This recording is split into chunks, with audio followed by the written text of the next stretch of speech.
प्रिय भक्तजनों, माताओं और बहनों, भाइयों और बंधुओं को मेरा प्रणाम। आज हम भगवान विष्णु की व्रत कथा का श्रवण करेंगे। ये कथा सुनकर आप सभी मनोकामनाएं पूर्ण कर सकते हैं। तो ऐसी कथा आपको अवश्य सुनना चाहिए। तो चलो हम सुनते हैं इस कथा को।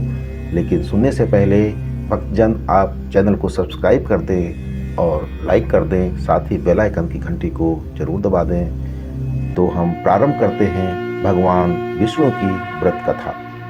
एक समय की बात है जब ऋषि मुनियों ने ये जानने का निर्णय लिया कि त्रिदेव यानी ब्रह्मा, विष्णु और महेश में से सर्वश्रेष्ठ कौन है। इस बात का पता लगाने के लिए जिम्मेदारी भृगु ऋषि को दी गई। भृगु ऋषि इस बात का पता लगाने के लिए सबसे पहले ब्रह्मा लोक गए और वहां पहुंचकर ब्रह्मदेव की परीक्षा लेने लगे। उन्होंने सीधे क्रोध से पूछा, आपने मुझे प्रणाम क्यों नहीं किया। ये सुनते ही ब्रह्मदेव को गुस्सा आ गया। उन्होंने झल्लाते हुए पूछा, क्या एक पुत्र अपने पिता से श्रेष्ठ हो गया है जो उसे मुझे प्रणाम करना होगा। ये सुनने के बाद भृगु ऋषि उनसे कहते हैं कि मैं तो आपकी परीक्षा ले रहा था और आप मुझ पर क्रोधित हो गए। इतना कहकर भृगु ऋषि वहां से सीधे कैलाश चले गए। वहां जाकर वो नंदी से कहते हैं कि मुझे शिव से मिलना है। नंदी ने ऋषि को जवाब देते हुए कहा, मैं भगवान शिव का ध्यान भंग नहीं कर सकता। ऐसा करने पर भोलेनाथ क्रोधित होंगे। नंदी का जवाब सुनकर भृगु ऋषिराज खुद ही शिव जी के पास ध्यान को भंग कर देते हैं। शिव जी का ध्यान भंग होने पर वो भी गुस्सा करते हुए भृगु ऋषि को भस्म करने की बात कहते हैं।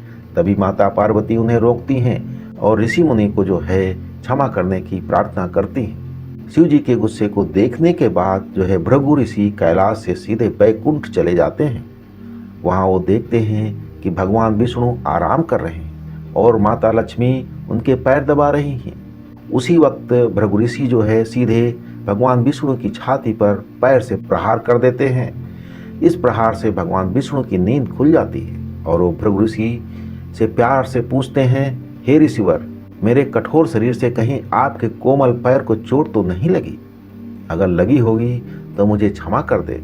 ये सुनते ही ऋषि प्रसन्न हो जाते हैं और समझ जाते हैं कि भगवान विष्णु ही त्रिदेव में सर्वश्रेष्ठ हैं। माँ लक्ष्मी भी ये सब होते हुए देखती हैं।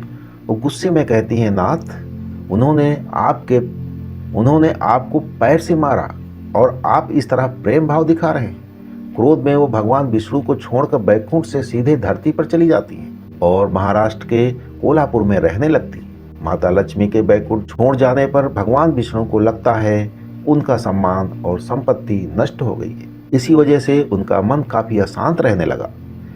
फिर वो माता लक्ष्मी की तलाश में धरती चले जाते हैं। धरती जाकर भगवान विष्णु श्रीनिवास नामक व्यक्ति बनकर माता लक्ष्मी को ढूंढने लगते हैं। माता लक्ष्मी को ढूंढते ढूंढते वो वेंकटचल पर्वत क्षेत्र में स्थित बकुला माई के आश्रम पहुंच जाते हैं। वहां बकुला माई ने उनका आदरपूर्वक स्वागत किया और उन्हें आश्रम में ही रहने के लिए कहा। उस आश्रम में भगवान आराम से श्रीनिवास बनकर रहने लगे। कुछ दिन बाद वहां एक हाथी आ जाता है। वो सबको परेशान करता है। ये देखकर श्रीनिवास धनुष बाण लेकर हाथी की ओर दौड़ते हैं। उन्हें आता देख हाथी डरकर घने जंगलों में भाग जाता है। श्रीनिवास उस हाथी का पीछा करता हुआ थक कर एक सरोवर के पास पेड़ की छाया में आराम करने लगते हैं और कुछ ही देर में उन्हें नींद आ जाती है। नींद में वो कुछ युवतियों का शोर सुनते हैं और जिससे उनकी नींद टूट जाती है और आंखें खोलते ही वो खुद को 5-6 युवतियों से घिरा पाते हैं। युवतियां श्रीनिवास को डांटते हुए बोलती हैं, ये राजकुमारी पद्मावती का उपवन है और इस क्षेत्र में पुरुषों का आना एकदम मना है। यहाँ तुम कैसे और किस लिए आए हो। श्रीनिवास जवाब दे ही नहीं रहे थे। तभी उनकी नज़र वृक्ष के पीछे से झांकती राजकुमारी पद्मावती पर पड़ी। वो उसे देखते ही रह गए। कुछ देर में वो युवतियों को बताते हैं कि मैं एक हाथी का पीछा करते हुए यहाँ पहुँचा हूँ। मुझे बिल्कुल भी पता नहीं था कि यहाँ पुरुषों का आना मना है। मुझे क्षमा कर दें। इतना कहकर वो बकुला माई के आश्रम लौट जाते हैं। आश्रम लौटने के बाद श्रीनिवास का किसी भी काम में मन नहीं लगा। तब एक दिन बकुला माई उनसे उनकी उदासी की वजह पूछती हैं। उदास होकर श्रीनिवास पद्मावती के बारे में उन्हें बताते हैं। वो कहते हैं कि मैं उनके बिना नहीं रह पाऊंगा। बकुला माई उन्हें कहती हैं कि ऐसा सपना न देखिए जो पूरा ना हो सके। वो एक प्रतापी राजा चोल नरेश आकाश राज की बेटी है और आप एक आश्रम में रहने वाले कुल व गोत्रहीन युवक हैं। कुछ देर सोचने के बाद श्रीनिवास कहते हैं कि माँ, एक तरीका है, बस आपको मेरा साथ देना होगा। बकुला माई श्रीनिवास का प्यार देखकर हाँ कह देती है। दूसरे दिन श्रीनिवास ज्योतिष विद्या में निपुण औरत का वेश धारण करके राजा आकाश के नगर नारायणपुर पहुंचते हैं। उनकी विद्या की वजह से हर तरफ जो है उनकी चर्चा होने लगती है और होते होते एक दिन राजा ने उन्हें अपनी बेटी पद्मावती का हाथ देखने के लिए श्रीनिवास को अपने महल बुलवाया। वहां पहुंचकर उन्होंने राजकुमारी के हाथों की रेखा देखी और कहा कि कुछ दिन पहले एक युवक से वन में तुम्हारी मुलाकात हुई होगी। पद्मावती ने जवाब में हाँ कहा। महिला बने श्रीनिवास ने कहा कि उसी युवक के साथ तुम्हारा विवाह होगा। तभी पद्मावती की माँ धरणा देवी जो है उनसे पूछती हैं कि ये कैसे होगा। तब ज्योतिष औरत कहती है कि ये इसके भाग में लिखा है और ग्रह ये कहते हैं कि एक औरत उसके लिए आपकी बेटी का रिश्ता मांगने आएगी। 2 दिन बीतने के बाद बकुला माई एक तपस्विनी बनकर राजमहल गईं और अपने युवा पुत्र के लिए पद्मावती के रिश्ते की बात की। तभी राजा आकाश बकुला माई को पहचान जाते हैं और उनसे पूछते हैं कि वो युवक कौन है। बकुला माई उन्हें श्रीनिवास के बारे में बताते हुए कहती हैं कि वो चंद्रवंश में जन्मा हुआ लड़का है जो मेरे आश्रम में रहता है और मुझे माँ मानता है। राजा उनकी बात सुनने के बाद बकुला माई से सोचने के लिए कुछ दिन मांगते हैं। फिर राजा ने अपने राज पुरोहित को बुलाकर इस बारे में चर्चा की और सब कुछ जानने के बाद राज पुरोहित श्रीनिवास के बारे में पता लगाने में जुट जाते हैं। श्रीनिवास के बारे में अच्छे से पता करके वो राजा को कहते हैं कि महाराज, उसमें भगवान विष्णु के समान गुण हैं और उसकी पुत्री लक्ष्मी जैसी है। ऐसे में ये वर आपकी पुत्री के लिए सुयोग्य होगा। ये सुनकर राजा तुरंत बकुला माई के आश्रम में अपने स्वीकृत के साथ विवाह की लग्न पत्रिका भिजवा देते हैं। श्रीनिवास और बकुला माई को राजा की मंजूरी से जितनी खुशी हुई उतनी ही चिंता होने लगी। दोनों के मन में होता है कि उनके पास शादी कराने के लिए पर्याप्त धन नहीं है और ना ही विवाह के लिए लड़की के लिए रहने के लिए घर है।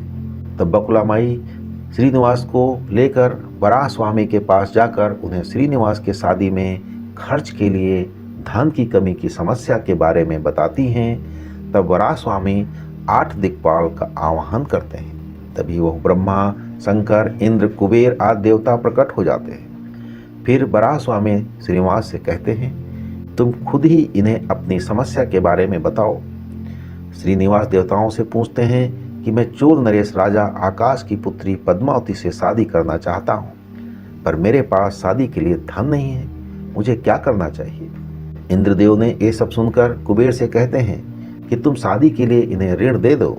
जवाब में कुबेर बोलते हैं कि मुझे ऋण देने में कोई परेशानी नहीं है, बस ये सुनिश्चित कर दीजिए कि मुझे धन वापस कब और किस तरह से मिलेगा। तब श्रीनिवास ने कहा, आप चिंता ना कीजिए कुबेर देव, मैं कलयुग के अंत तक पूरा ऋण आपका जरूर चुका दूंगा। फिर कुबेर ने देवताओं को साक्षी रखकर श्रीनिवास को ऋण दे दिया और उन पैसों से वो पद्मावती से बड़े धूमधाम के साथ शादी करते हैं। तभी उनकी शादी की सूचना देकर नारद जी कोल्हापुर पहुंच जाते हैं और माँ लक्ष्मी को सारी बातें बता देते हैं। जैसे ही माता लक्ष्मी को पता चलता है कि विष्णु जी ने श्रीनिवास बनकर पद्मावती से शादी करके वेंकटचल पर्वत पर रह रहे हैं तो वो उदास हो जाती है। कुछ ही देर में वो सीधे विष्णु भगवान से मिलने के लिए वेंकटचल पहुंच जाती है। वहाँ वो देखती हैं कि पद्मावती बड़े प्यार से श्रीनिवास की सेवा कर रही है। माँ लक्ष्मी से रहा नहीं जाता और वो उन्हें भला बुरा कहने लगती है। आखिर में वो पद्मावती को बताती हैं कि ये श्रीनिवास नहीं बल्कि मेरे पति विष्णु हैं, तुमने इनसे कैसे विवाह कर लिया। फिर माता लक्ष्मी और पद्मावती के बीच बहुत देर तक वाद विवाद होने लगता है और ये सब देखकर श्रीनिवास को बहुत दुख हुआ और वो वहाँ से थोड़ा पीछे हटकर एक पत्थर की मूर्ति बन जाते हैं। माता लक्ष्मी और पद्मावती दोनों ये देखकर बहुत परेशान हो जाती हैं और कहते हैं कि अब श्रीनिवास किसी के नहीं रहे। तभी मूर्ति से आवाज़ आती है, देवियों मैं हमेशा इस स्थान पर रहूँगा और मुझे लोग वेंकटेश्वर स्वामी के नाम से जानेंगे। मैं यहाँ रहकर अपने भक्तों की इच्छा पूरी करता रहूँगा। साथ ही मुझे चढ़ाए जाने वाले धन के माध्यम से मैं कुबेर का कर्ज व ब्याज चुकाता रहूँगा। बस अब तुम दोनों झगड़ा करना बंद कर दो। इतना सुनने के बाद माता लक्ष्मी और पद्मावती उनसे क्षमा मांगती हैं। फिर माता लक्ष्मी कोल्हापुर जाकर महालक्ष्मी की मूर्ति और पद्मावती जो है तिरुचनाचूर में शिला विग्रह बन जाती है। यही कारण है कि तिरुपति विराजमान वेंकटेश्वर स्वामी के दर्शन के लिए भक्तों से चंदन, धूप, फूल और मिठाई नहीं बल्कि धन लिया जाता है। तो भक्तजन, ये थी विष्णु भगवान की व्रत कथा और इस कथा के श्रवण से ईश्वर जो है आपकी बहुत सारी मनोकामनाएं पूर्ण करेगा।